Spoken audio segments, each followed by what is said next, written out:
повод 45. години од возобновувањето на автокефалноста на Македонската православна црква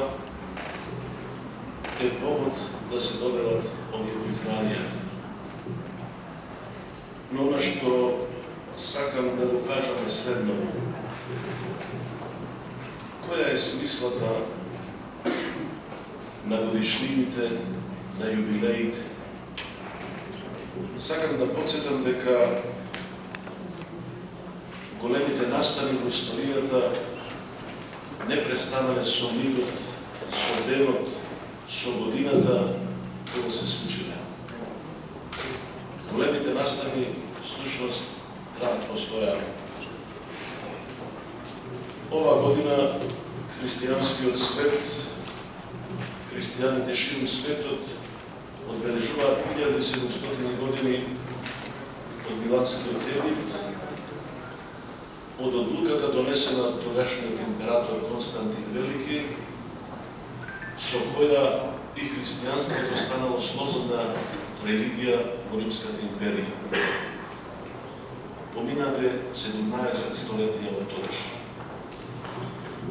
Ова година и македонскиот народ и поголемиот, верувам, дел од словенските народи, како и сите оние што ја вреднуваат сеопштата култура и цивилизација, ќе одбележат 1150 години од почетокот на моравската мисија.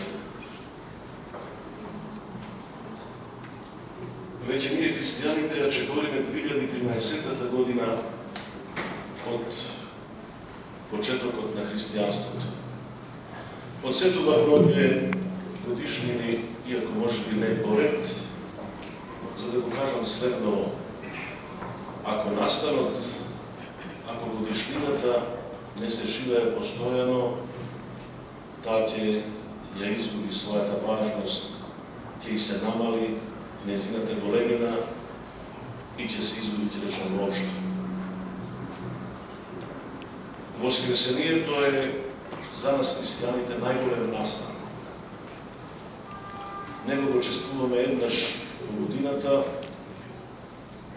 меѓутоа кај русите секоја недела е воскресение, а и една наша песна вели дека секоја недела ни е велика. Сакам да речам дека настаните што направиле пресвет, што оставиле неизбришливи впечатоци на времето, треба постојано да ги живееме и да се подсетуваме. 45 години на Македонската православна црква, верувам дека немаше да ги одбележиме ако тој настан и следниот ден од донесувањето на одлуката, и следната седмица, и следниот месец, и година, и децениите потоа, и еве до годината во која ги одбележуваме тие 45 години, не е настан и годишнина што се случува секојдневно и постојано. Но ќе подсетам на тоа, ние една институција немало да го памети, да речем долго, својот почеток, својот крај, својот почеток, доколку таа институција не била помогната и од организаторите, и од оние кои активно живееле со тој настан.